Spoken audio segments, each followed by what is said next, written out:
South ఇండియాలోనే అతి తక్కువ ధరలకి రత్నాలనందించే ఏకైక సంస్థ 6JVR.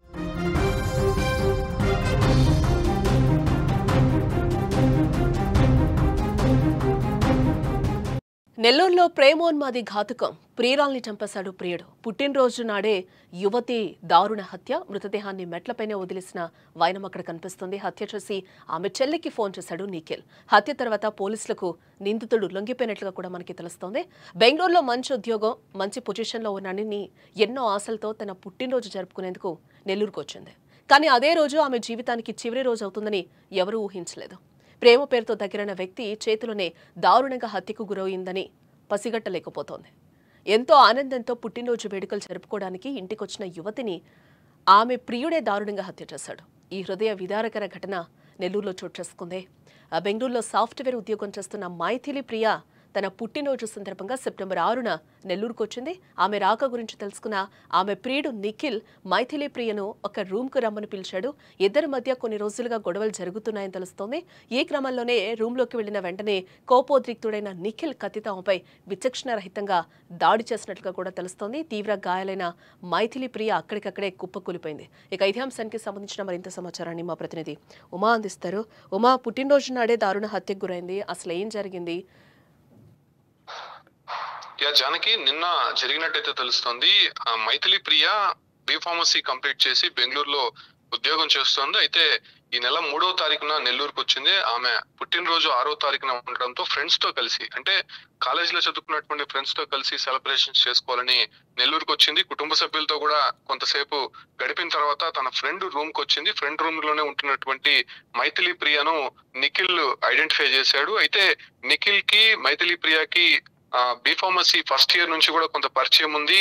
ఇతను ప్రేమిస్తున్నానని చెప్పి కూడా మైథిలి ప్రియ వెంట పడుతున్నట్టు తెలుస్తుంది. అయితే కుటుంబ సభ్యులు కావచ్చు, అంటే కాలేజ్ లో ఉండేటువంటి స్టాఫ్ అంతా కూడా చాలా సార్లు నిఖిల్ ని మందలించాడు. ఆమె జోలికి రావద్దు, ఆమె అంటే నీకు ఇష్టం లేదు కాబట్టి ఖచ్చితంగా ఆమె రిజెక్ట్ చేస్తోంది, నువ్వు కూడా అమ్మాయి వెంట పడకూడదు అని చెప్పి కూడా చాలా సార్లు వార్నింగ్ ఇచ్చారు. అయినప్పటికీ కూడా మైథిలి ప్రియ వెంట పడడము, ఆ అమ్మాయికి మెసేజ్లు పెట్టడము, ఫోన్స్ చేయడము ఇది పరిపాటిగా మారిపోయింది. అయితే మైథిలి ప్రియ నెల్లూరుకు వచ్చిందని తెలుసుకున్నటువంటి నిఖిల్ ఫైనల్ గా ఒక్కసారి నీతో మాట్లాడాలి, ఒక్కసారి అవకాశం ఇవ్వు, నా రూమ్ కి రానేసని పిలిచినటువంటి నేపథ్యంలోనే మైథిలి ప్రియ ఫైనల్ గా మాట్లాడి ఇక తాను ఎప్పుడు కూడా నీ జోలికి రానని చెప్పినటువంటి మాటకు కట్టుబడి ఆ అమ్మాయి నిఖిల్ రూమ్ కి వెళ్ళడం జరిగింది. అయితే మాట పెరిగి ఒక్కసారిగా ముందుగా ప్లాన్ చేసుకునే విధంగా కూడా మైథిలి ప్రియ పైన దాడికి పాల్పడ్డారు. నువ్వు నాకు దక్కకపోతే మరెవరికి దక్కాల్సినటువంటి అవసరం లేదు, ఎవరికి దక్కనివ్వను అంటూ ఆమె పైన విచక్షణ రహితంగా దాడికి పాల్పడ్డారు. అయితే అప్పటికే తెచ్చుకున్నటువంటి కత్తితో ఆమె కడుపుపై పూర్తిగా పొడిచినటువంటి పరిస్థితి. సో అటు తర్వాత ఆ అమ్మాయి అక్కడ నుంచి పారిపోయే ప్రయత్నం చేసింది. ఇంట్లో నుంచి బయటకు వచ్చేటువంటి ప్రయత్నం చేసినప్పటికీ కూడా మనం బాడీ చూస్తున్నాం, మెట్ల పైన బాడీ కనిపిస్తోంది. మెట్లపైనే ఆమెని కత్తితో పొడిచినటువంటి పరిస్థితి. ఆ అమ్మాయి అక్కడే స్పృహ పడిపోయి పూర్తిగా కూడా రక్తస్రావం అయ్యి చనిపోయినటువంటి పరిస్థితి. ఆ తర్వాత ఏదైతే మైథిలి ప్రియ సోదరి సాహితికి కాల్ చేసి మీ సిస్టర్ ఇక్కడికి వచ్చింది, మాకు గొడవలు జరిగాయి, ఆ అమ్మాయి స్పృహ పడిపోయింది, మీరు వెళ్ళి చూసుకోండి అని చెప్పి ఆమెకి ఫోన్ చేయడము, అదే రకంగానే 108 కూడా ఫోన్ చేసి ఇక్కడ ఒక అమ్మాయి ఇంజూరీ అయిందని చెప్పడం. సో ఇవన్నీ చెప్పిన తర్వాత మళ్ళీ పోలీస్ స్టేషన్ కి వెళ్ళి కూడా అతను లొంగిపోయినట్టు తెలుస్తోంది. దుర్గమిట్ట పోలీస్ స్టేషన్ కి వెళ్ళి తాను ఒక అమ్మాయి పైన దాడి చేశానని చెప్పి లొంగిపోవడం జరిగింది. అయితే వెంటనే పోలీసులు ఆ ప్రాంతానికి వచ్చారు. నెల్లూరులో ఉన్నటువంటి కరెంట్ ఆఫీస్ సెంటర్ లోనే నిఖిల్ ఒక రూమ్ లో ఉంటున్నారు. ఆ రూమ్ దగ్గరకు వెళ్ళి చూస్తే అప్పటికే మైథిలి ప్రియ చనిపోయినట్టయితే తెలుస్తోంది. అయితే అక్కడి నుంచి కూడా పోస్ట్ మార్టం నిమిత్తం ప్రభుత్వ ఆసుపత్రికి తరలించారు. అయితే కుటుంబ సభ్యులంతా కూడా కన్నీరు విన్నీరుగా విలిపిస్తున్నారు. ఇప్పటికే బి.ఫార్మసీ పూర్తి చేసి బెంగళూరులో ఉద్యోగం చేసుకుంటూ అటు కుటుంబ సభ్యుల్ని కొంత ఫైనాన్షియల్ గా సపోర్ట్ గా ఉన్నటువంటి మైథిలి ప్రియ పైన ఇలాంటి ప్రేమోన్మాది దాడి చేయడము, అదే రకంగానే అతి దారుణంగా రూమ్ కి పిలిచి చంపడం వాళ్ళంతా కూడా కలిసివేస్తుంది. కుటుంబ సభ్యులంతా కూడా కఠినంగా శిక్షించాలని చెప్పి కూడా డిమాండ్ వినిపిస్తున్నారు. మొదటి సంవత్సరం నుంచి కూడా అతనికి వార్నింగ్ ఇస్తూనే ఉన్నాము, మైథిలి ప్రియ జోలికి రావద్దు, అమ్మాయికి నువ్వంటే ఇష్టం లేదని చెప్తున్నప్పటికీ కూడా అనేక సందర్భాల్లో అమ్మాయిని ఇబ్బంది పెట్టే ప్రయత్నం చేస్తున్నారని కూడా చెప్తున్నారు. పోలీస్ స్టేషన్ లో కూడా అనేక సందర్భాల్లో ఈ యొక్క పంచాయతీ అయితే జరిగింది.